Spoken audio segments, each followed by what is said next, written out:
Have you ever considered making a podcast? Well, Spotify has a great platform that lets you make them very easily, distribute them everywhere. You can even earn money while doing so, and it's all in one place. And the best part, it's all for free. It's called Spotify for Podcasters, and it's really simple to get started. So you record and edit your podcast right from your phone, your computer, whichever one that you like. And then when you publish them, they distribute your podcast directly to Spotify and also everywhere else that podcasts are heard.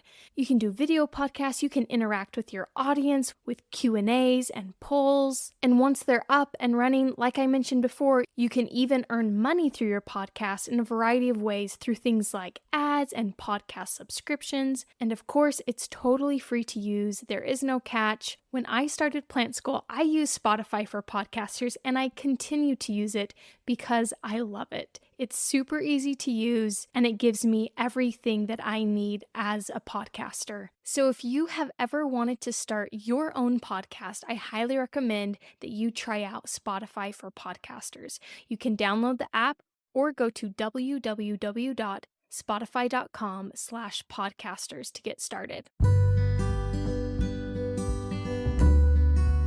Hello and welcome to the Plant School podcast. I'm Rachel Tenney, and here we learn all about plants, how they work, how to care for them, and it's all taught in a way that anyone from beginner to expert can listen to, understand, and enjoy. So I hope that you will join me in Plant School. Hello and welcome to the Plant School podcast. I'm so excited for today's episode. I had just as much fun editing this episode as I did actually doing the interview, and I really hope you guys feel the same way. We're talking today with Andrea, and she is discussing everything about succulents, some of the common mistakes she's seen people make. But also, in the second part of this episode, we talk about the life lessons that succulents can teach you, and it was so fun and enlightening to discuss this with her. I hope you guys feel enlightened from it as well. And I just want to say before I start this interview, if you want to leave a review for this podcast on Apple Podcasts, you are automatically entered into my next giveaway, where I give away some sort of fun planty item. So if you haven't already, just scroll down, leave a quick review. I really appreciate it. And now, without further ado, here is my interview with Andrea.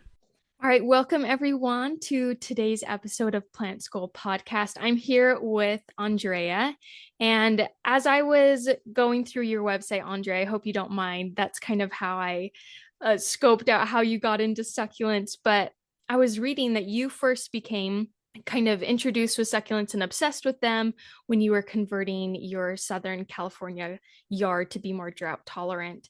And that after losing your job due to COVID, you decided to start Just Suck It and kind of just dive into it. And this is your business, and you are spreading messages, kind of just like adapting and thriving, just like succulents do, along with messages of happiness through your social media presence, but also through workshops and events, all of which revolve around succulents and either like creating different planters or things like that, or being more educational and teaching people how to care for them. Can you tell me a bit more about like how you got to where you are today? Like, what was it about converting your yard and working with succulents that kind of made you fall in love with them?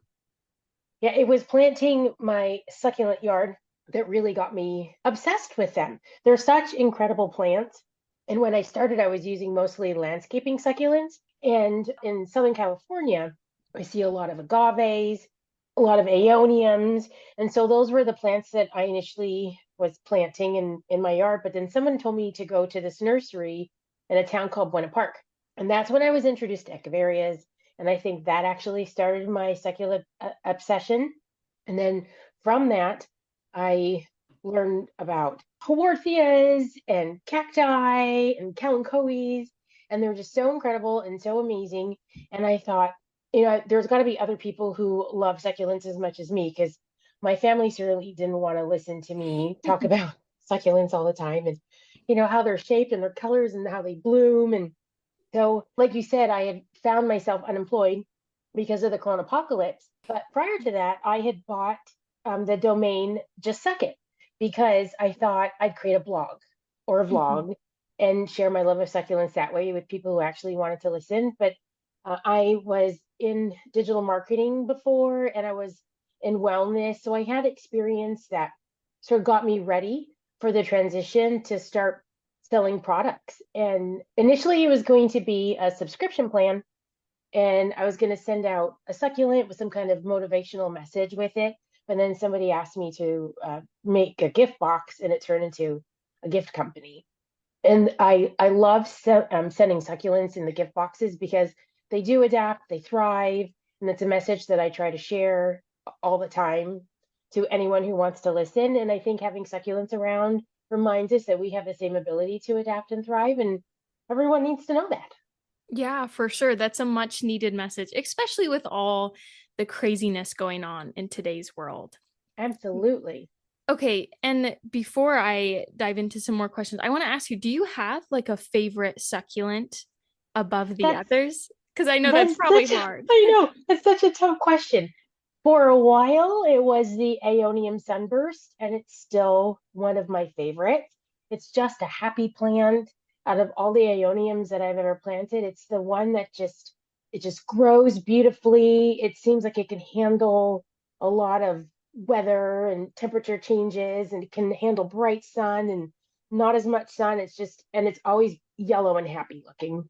And then there's an Echeveria Lola that is a really common echeveria, Mhm. but whenever I see it, it stops me in my tracks. I think the shape of the leaves and when it has just the right amount of sun, there's a little pink hue. It takes my breath away. I know it sounds silly talking about plants like that, but it's No, literally how not I on this feel. I podcast. know succulents make me feel some kind of way. I don't know what it is, but it's good. But I see so many there's so many that I love, but my first one I always think about is Sunburst and then the Lola. That's probably it. And I love like zebra haworthias. I think they're Oh, yeah. underrated as far as plants are concerned because they're just so easy to care for and I think they're fun to look at.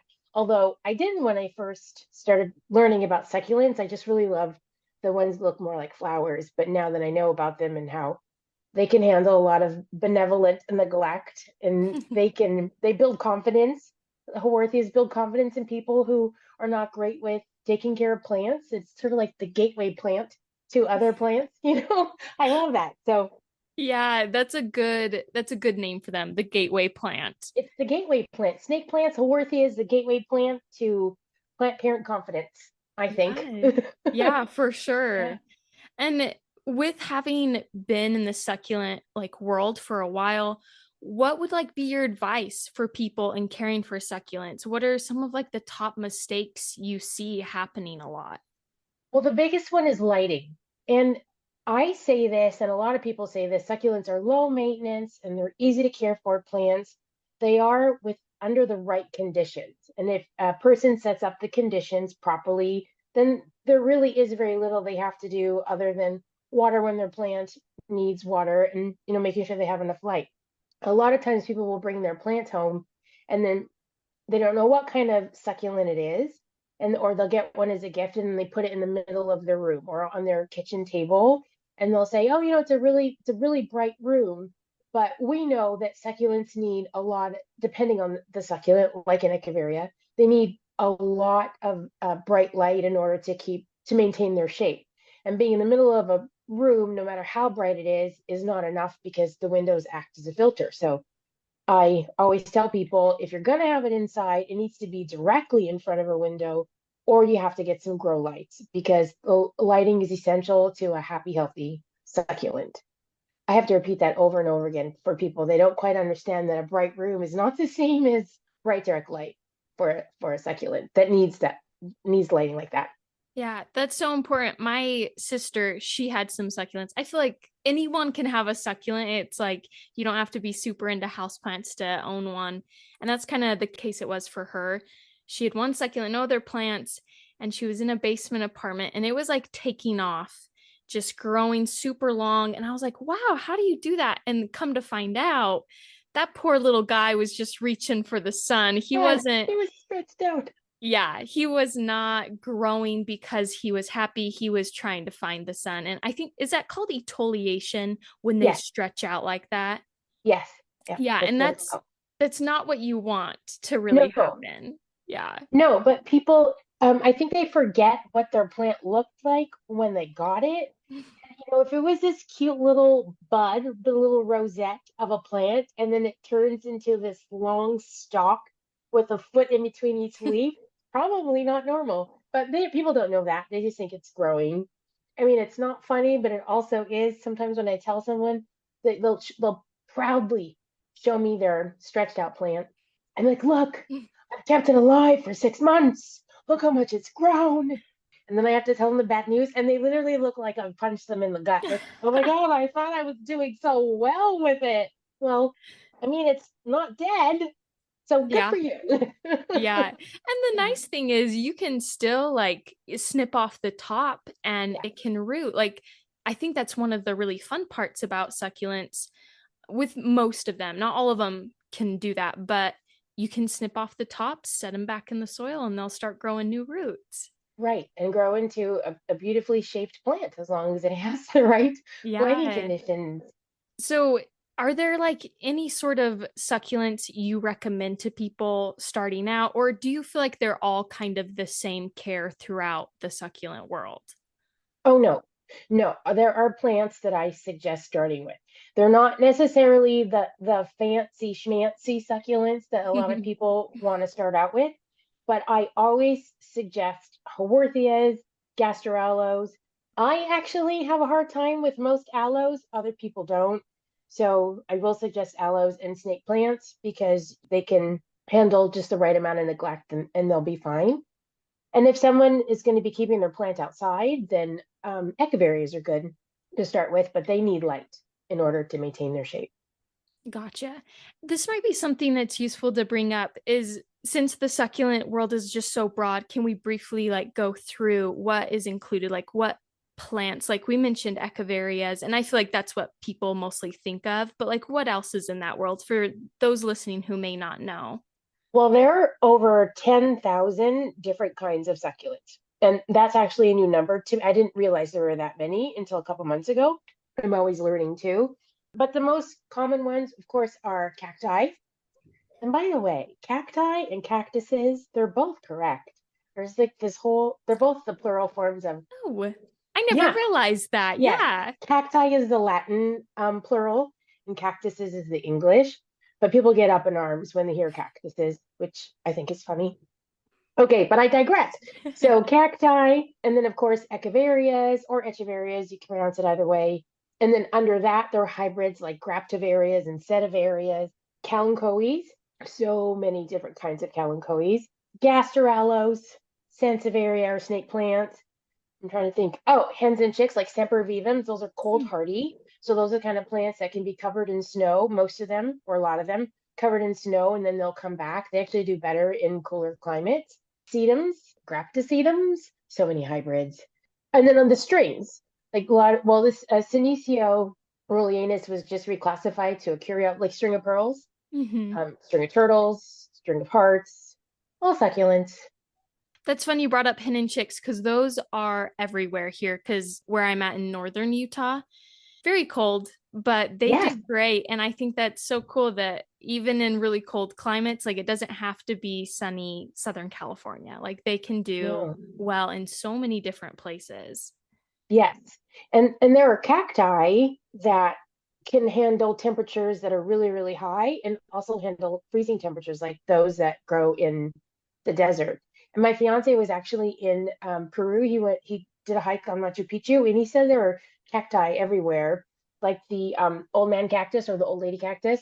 They're furry. They're just like white furry cacti and they can handle extreme temperatures.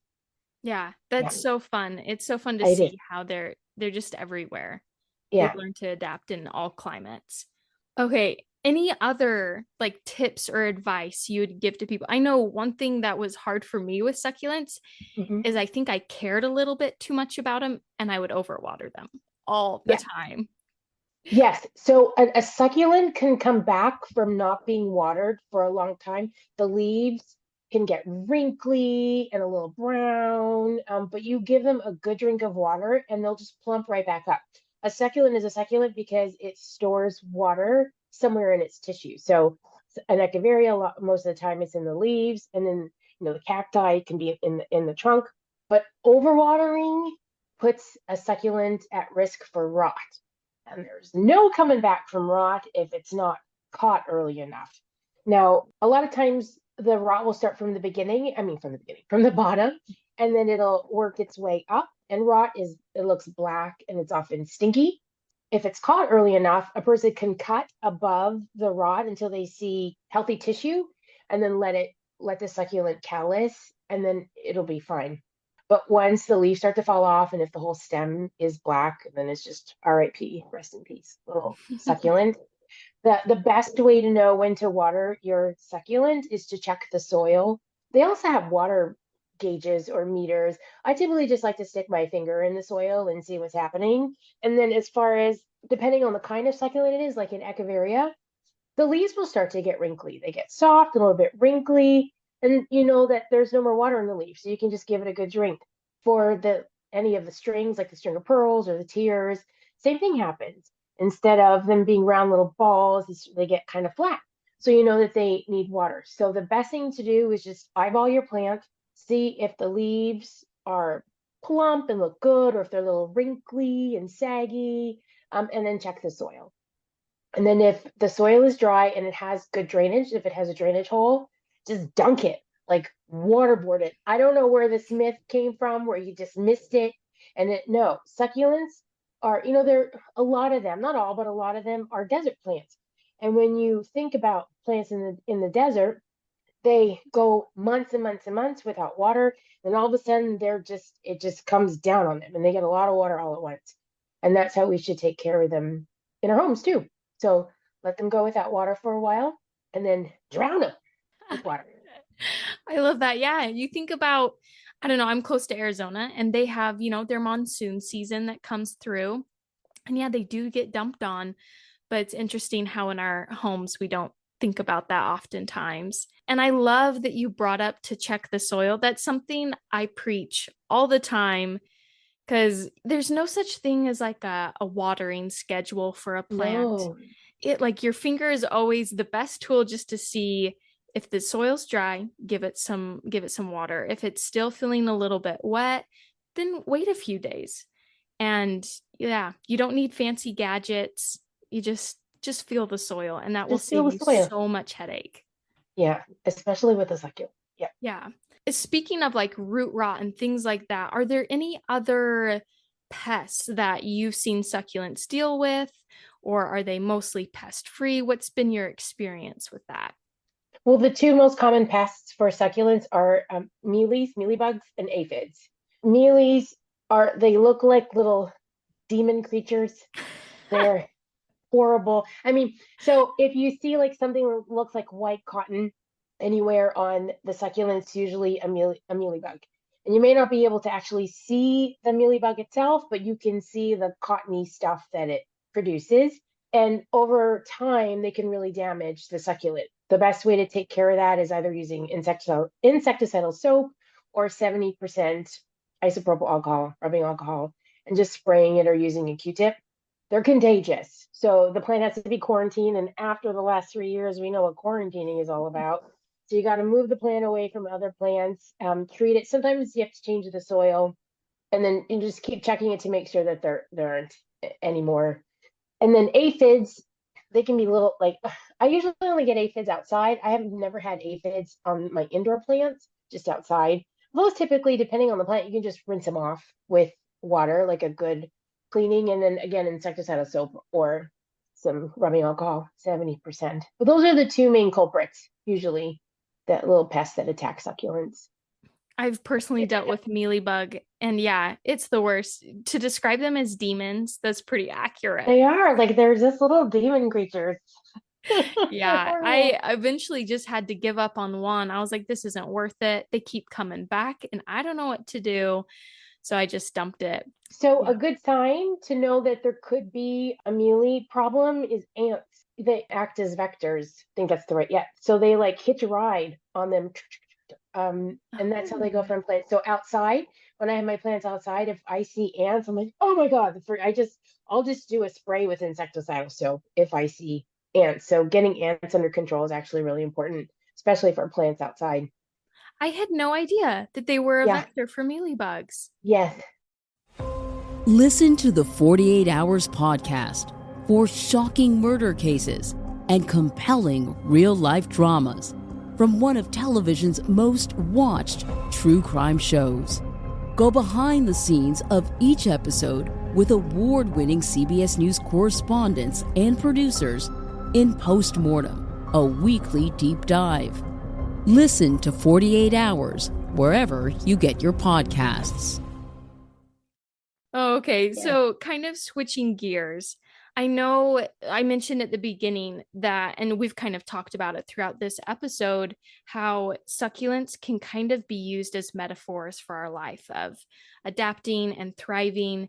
And I know that you've had like a lot of personal experiences of adapting and thriving, with Nike coming after you being one of them. I would love to talk about that, but yeah, I just kind of want to talk about like what are some of the lessons that you have learned from succulents. I think this is just such like a fun and fascinating subject to take plants as a metaphor and apply it to our lives, maybe have it do a little bit of healing for us or take some inspiration from them. I think it's a lot of fun to do. So yeah, tell me more about that. Yes. Well, I describe succulents as life coaches in plant form because they can teach us so much about ourselves. And they are the GOAT at adapting and thriving. They just are. We talked earlier about if a succulent is not getting enough light, it'll start to stretch. It does what it needs to in order to thrive. And if it's getting too much light, the leaves will fold in to protect it. Like the outer leaves might get burnt, but it's protecting the most important part from burning. And if it needs water, it slows down the growth. They're just amazing at adapting and thriving. And actually, my favorite is, when you cut the roots off of a succulent, they grow back. And for us as people, if we live long enough, we're going to have a challenge that feels like our roots have been cut off from underneath us. And then a lot of times we feel hopeless or we don't know how we're ever going to survive. But we have a 100% success rate of getting through hard times. Our roots always grow back and we'll thrive again. And whenever I cut the roots off of a succulent, because I do that a lot for a variety of reasons, it helps me remember that your roots always grow back and you're always going to thrive. And so that's a message that I like to share with people. Because if you live long enough, even if you're just 10, you have a challenge. We go through challenges, and we overcome them all the time. I love that. Just like such good application from that. Yeah. Yeah, it makes me think of like, I don't know, for me, because we're still in the renting phase of our life where me and my husband are pretty young, haven't been married for a super long time. And the thought of like moving and going somewhere else sometimes is scary. It's like the thought of like cutting roots. Yeah. But to think that, you can grow into a place and you'll be fine. I love that message. Absolutely. There you Yeah. go. And then the other one that's my favorite, when you take a leaf off of a calicoe or an echeveria, you don't have to do anything to it. You take it off, you put it down someplace, and a new plant will form. You don't have to give it light, you don't have to give it water, because everything it needs to grow is already inside of it. And it's not until the mother leaf falls off, like at some point it's going to need light, and at some point it's going to need water to continue to grow. But the basics, everything that it needs to start was already within it. And that's the same for us. I think we always spend a whole lot of time looking outside of ourselves for answers. We're getting advice from people, we're listening to podcasts and self-help books, which are essential. But when we need the answers, the basics, we have what we need. And if we spend a little bit of time really reflecting on who we are as a person, instead of fighting it, just letting it out and then accepting the help that will allow us to grow into the person that we're meant to be, I think we'd all be happier people. I think it's important that we remember as humans that we're already enough. We have everything that we need to grow. At some point, we're going to have to ask for help, but that's just part of living, right? Everyone needs help sometimes. But we're always enough all the time. Yeah, I love that too. You're good Yeah. at this. And so tell me a little bit about how Succulents were able to kind of help you get through when Nike came after you, because their tagline or slogan is just do it. Yours is Yes. just suck it. So how did Yes. that happen, and what was that like? Oh, okay. So that was crazy experience. I came up with just suck it. I bought the domain and everything. And then one day I found somebody else start a Facebook page with just suck it. So there was a second name, and someone using my name. I was like, well, I don't like that. So I started the trademark process. So I hired an attorney. It was through one of the Legal Zoom or something like that, attorney. And then I didn't know this at the time, but there's a time frame, there's a 30-day time frame that a trademark is published. And when I got it, it said my trademark was published. I was like, yeah, I'm done, but that's not the case. So there's 30 days where any company can come and say they're not okay with the trademark, it infringes on their trademark. So Nike, even after we did the search and even after it published, said my trademark infringed on theirs. It created dilution and confusion, and they ordered me to stop using my name in business, to change all my social media and all that stuff. So, but I remember honestly, when I got the email, I read it and I was a little bit confused at first, and then I thought, oh, this is going to be fun. Not because I realized, well, there's nothing I can do about, like, they've already sent it to me. I'm already on the radar. So how am I going to make this work? And I also thought they picked the wrong one, because I just wasn't going to not, I wasn't just going to stop using just suck it. I thought, this is ridiculous. They sell shoes. I sell succulents. The phrase just suck it, if without the S-U-C-K instead of S-U-C-C, has its own history. Nobody would confuse just suck it with just do it. And nobody made the connection until Nike did. And I also realized that, oh, I have everything that I need inside to thrive, right? So I thought, they have billions of dollars and attorneys. I have social media. So let me just use social media and see what happens. So I just got on TikTok, and I think I only had like 20 followers. I mean, I never used TikTok. I didn't think anybody would see it. But overnight it blew up, because I think it was like a David and Goliath story. But long story short, I'm still here. I'm still just stuck it. They left me alone. I withdrew my trademark because that was the primary issue. And I basically said, if you still want to come after me for selling succulents, I don't know what to tell you. And they've left me alone. Wow. So that's good. Yeah, I'm so glad they did. And that's so funny that TikTok came through for you and like helping with Like that. the TikTok, I mean, there are people I came out of the woodwork. It was quite the experience. That's awesome. I feel like I've seen that happen with other people too, of like, I don't know, someone's Etsy shop and a big company comes after them and they're like, there's no correlation here, like help me out. Yeah. So I'm glad that the kindness of TikTok helped you out. I know That. it did. That's so awesome. And I don't know, I think what you're doing is really unique. I think it's a lot of fun. It's something so needed in today's world, to take these messages, and to come from plants is just like an extra bonus. But to take these messages and spread them to other people, I think what you're doing is just, I don't know, a really great thing. And I'm so Thank happy that you're you. doing it. Yeah. I appreciate that. It's so much fun. I'm having so much fun. And I always considered myself a plant killer. I've never been able to keep plants alive. And the fact that I could take care of succulents, just such a confidence builder. And then now I even have a pothos that I've kept alive for a while. Like, I'm branching out into other plants because of Look succulents. at you. Right? I know, I'm doing big things. Oh, that's awesome. So, for those listening, how can we stay in touch with you with what you're up to? I know you have, would you call it like a membership club sort of thing that you have? So, yeah, tell us about where we can find you and stay in touch. Oh, yeah. So I'm just suck it everywhere. SUCC. I'm not responsible if anybody searches the SUCK spelling. I'm not responsible for what comes up on their search. But on Instagram and Facebook, I don't use Facebook that much. On TikTok, I'm just suck it OC. And my website is justsuckit.com. I have a membership called Sucky Friends, and I like to describe it as a place where succulent care and personal care collide. So of course, we talk about all things succulents, info, and all that fun information about being able to take care of them and grow them and propagate them. But of course, I have personal development, motivational stuff in there too. Like I just sent, I just sent the group, it's a post every single week. I have a membership portal. People log in and they can see the downloads. I have recipes in there. But we talked about core beliefs this week. To simplify that, like I had this belief that I killed plants, and so I didn't take care of plants for a long time. But because of succulents, I've changed that belief. And that's a really simple one, but there are so many other beliefs that we carry that affect how we live, how we love, how successful we are. And until we identify those and learn that they're not accurate, we can change them. Sometimes we're stuck. So that was actually the topic this week, in addition to succulent facts that you should know.